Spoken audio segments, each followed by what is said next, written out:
त्रिपुरा के मशहूर और जीआई मान्यता प्राप्त क्वीन पाइनएप्पल को वैश्विक बाजार में और ज्यादा लोकप्रिय बनाने और केंद्र और राज्य सरकार ने इसके लिए मिलकर 236 करोड़ रुपए की परियोजना मिशन क्वीन अनानास त्रिपुरा शुरू किया है।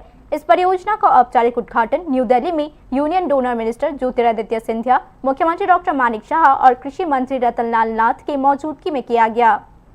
केंद्र और राज्य सरकारों ने मिशन क्वीन अनानास त्रिपुरा परियोजना को त्रिपुरा की कृषि अर्थव्यवस्था को और मजबूत करने और अनानास किसानों की आय बढ़ाने के उद्देश्य से शुरू किया है।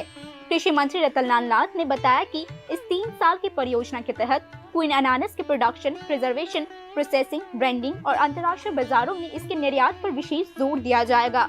उन्होंने बताया कि त्रिपुरा के क्वीन अनानास ने अपनी भीनी भीनी खुशबू, सुनहरी पीली रंग और रेशे रहित बनावट के कारण देश और विदेश दोनों जगहों पर एक खास पहचान बनाई है।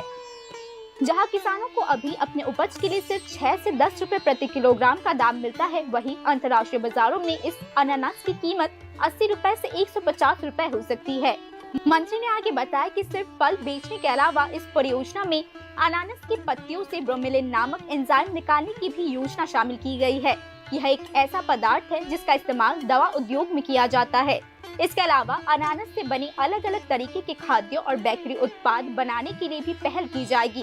केंद्र और राज्य सरकारों के कई मंत्रालय इस परियोजना के लिए वित्तीय सहायता दे रहे हैं। कृषि मंत्री ने जोर देकर कहा कि मिशन क्वीन अनानास भविष्य में त्रिपुरा की कृषि अर्थव्यवस्था में एक बड़े बदलाव लाने के लिए तैयार है, जिससे हजारों किसान परिवारों को सीधे फायदा होगा। Bureau report, news now.